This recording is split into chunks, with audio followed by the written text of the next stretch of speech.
I'm really interested in this generation that's about to come into the workforce, Generation Z, Gen Zers.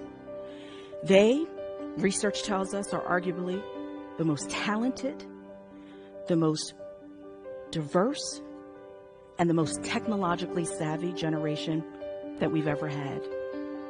When I interviewed them, when I surveyed hundreds of them, I found out that they are talented, smart. They are technologically savvy. They've lived their lives on their devices. They're excited to enter the workforce. But when I talk to their managers and the potential managers, there's a fear. There's a worry about their speaking a different language, and they've got very different expectations.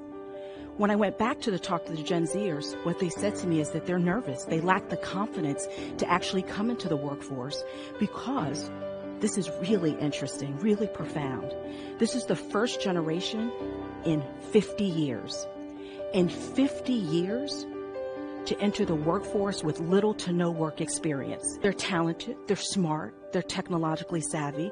All these things are amazing, but it doesn't take the place of actually having skills in the workplace, knowing how to engage, how to ask questions, how to lead a team. Many of us, we babysat, we mowed lawns, we worked in retail, we worked at the corner bodega. We got those skills. Their lives have been so highly structured. They've been told what classes to take. They've been told what sports to take. They've been told to tutor, to go to the tutor, to take the standardized testing over and over. It's left very little time for anything else. And so what is the result is that they're completely nervous and lack the confidence about coming into the workforce because they know, again, they're smart, they're talented, they're technologically savvy, but they don't have the skill set. It's up to us to create the leadership development opportunities for them. And the sooner we build it in for them, the sooner we're going to have the global leaders ready to do the work that we will all benefit from. So it occurred to me, the scaffolding framework, which I didn't realize until much later, was really harks back to my mother and the conversation about talent and telling me build one skill on top of the other, one asset on top of the other. That this scaffolding framework that I've been using with leaders really had lots of application to Generation Z. They like the idea of working in cohorts. They like the learning that comes from that. They also appreciate the individualized attention they get through executive coaching. But they really wanted these opportunities to have these deeper conversations, to figure out what leadership development is, to actually do this work. We do it over the course of 3 months, 6 months, a year. They wanted this.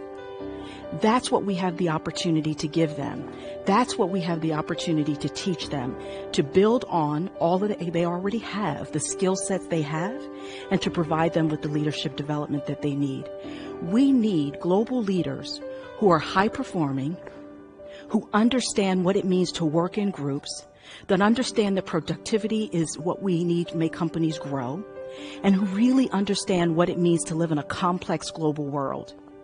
Another interesting fact is that this generation, as I said, is one of the first to be the most diverse.